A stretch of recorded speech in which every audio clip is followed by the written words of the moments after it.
अखेर भाजपचा गटनेता ठरलेला आहे आणि भाजपच्या गटनेतेपदी गणेश खणकर यांची वर्णी लागणार आहे। गणेश खणकर अभ्यासू आहेत, महापालिकेची माहिती असलेला एक अनुभवी चेहरा आहे आणि भाजपनं गटनेतेपदी गणेश खणकर यांची निवड केली आहे। गणेश खणकर मागच्या अनेक वर्षांपासून भाजपमध्ये सक्रिय आहेत आणि गणेश खणकर भाजपचे महामंत्री देखील आहेत। गटनेतेपदी आता त्यांची निवड झालेली आहे। मुंबई महापालिकेच्या दृष्टीने अत्यंत महत्त्वाच्या घडामोडी सध्या मुंबईमध्ये घडतात। सत्ता स्थापनेचं सूत्र आज काही वेळामध्ये स्पष्ट होणार आहे। तर इकडे गटनेता ठरलेला आहे आणि भाजपच्या गटनेतेपदी आता गणेश खणकर यांची वर्णी लागते।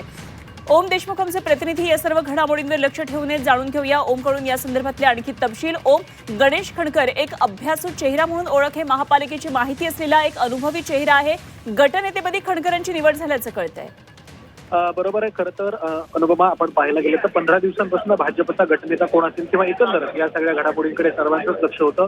अंतिमतः भाजपच्या मुंबई संघटनेकडनं याबद्दल निर्णय घेण्यात आला आहे। गणेश खणकर जे मुंबई भाजपचे महामंत्री देखील आहेत, त्यांची गटनेतेपदी निवड झाल्याचं आता जवळपास निश्चित करण्यात आलंय। 11 वाजता म्हणजे काही मिनिटांमध्ये या संदर्भात अधिकृतपणे बैठक होईल आणि याबद्दलची औपचारिक घोषणा देखील केली जाणार आहे। खरं तर प्रभाकर शिंदे आणि गणेश खणकर ही दोन प्रामुख्याने नावं समोर येत होती, त्यामध्ये गणेश खणकर यांच्या नावावर शिक्कामोर्तब झाल्याचं कळतंय। तर प्रभाकर शिंदे यांना देखील मोठी जबाबदारी पुढील काळात देणार असल्याचं आपल्याला सूत्रांकडून कळतंय।